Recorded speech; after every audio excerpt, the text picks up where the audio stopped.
All right, so we're going to look at just multiplying some polynomials. Let's start with the question x minus 2 times x minus 4.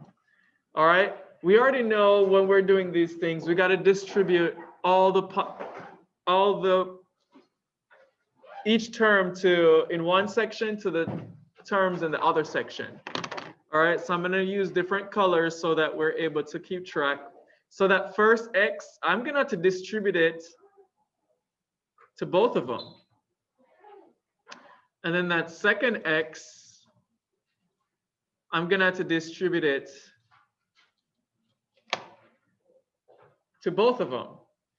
And I put the arrows at the bottom and put the arrows at the top, so because I don't want us to get confused. Pod. So with this one, let's tackle the red arrows first. All right. So x times x is x squared. Because remember, don't be fooled, y'all. Remember, there's an imaginary one right there. When I'm multiplying polynomials, I do x, and I do x times x. I multiply polynomials. I have to add the exponents. So x squared, and then x times minus 4 is minus 4x. I'm just using different colors so that we're able to identify what we're doing. However, remember, you write all of this as 1.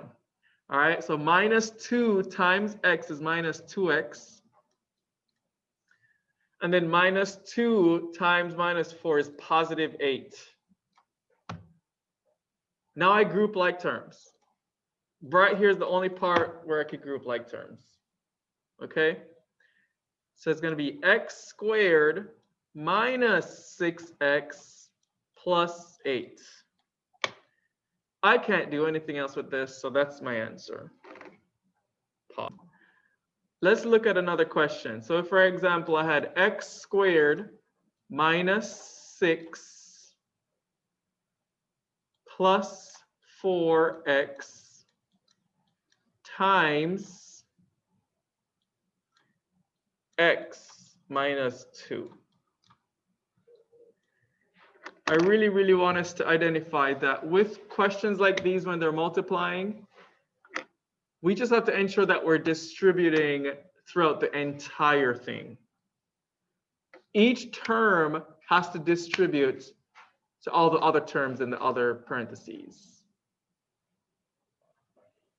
All right, I'm going to use separate colors just so that we can keep track. So my x squared has to go to my x, and my x squared has to go to my minus 2.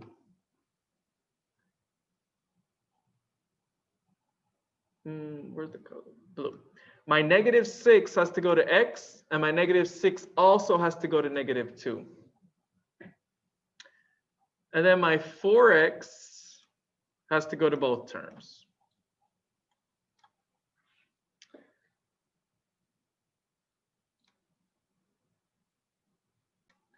All right, so for the first one, x squared times x is x to the 3rd power. X squared times negative 2 is minus 2x. Now I'm done with that term. I'm going to move on to my negative 6 now. Negative 6 times 6 is negative 6x.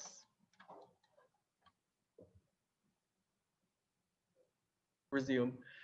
Minus 6 times negative 2 is positive 12.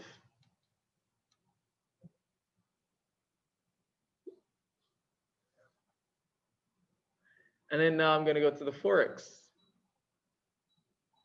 4x times x is positive 4x squared. And then 4x times minus 2 is negative 8x. After I have this, then I obviously got to combine like terms. I only have these right here that are similar. Others are different. So I end up with, and I'm going to put this in order.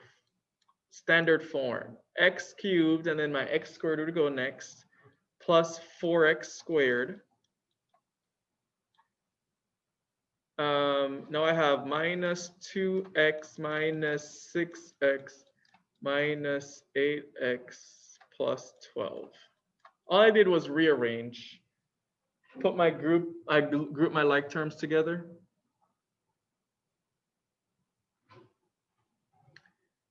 So then my answer ends up being x cubed plus 4x squared, 12, 13, 14, 15, 16, minus 16x.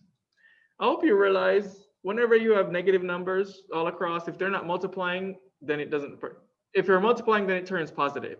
However, if we're just minus 2x, minus 6x, minus 8x, you literally just add all of them and put the sign back. Or we could pop out our number line, whichever, plus 12. I can't do anything else with that, so that's my answer.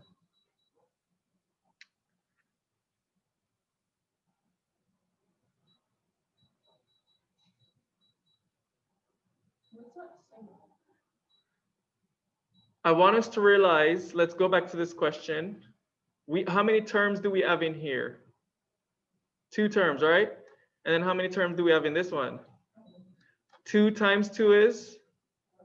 So I ended up with 4 terms, and then I simplified. If we look at this one, I have 3 terms in this one and 2 terms in this one. 3 times 2 is 6.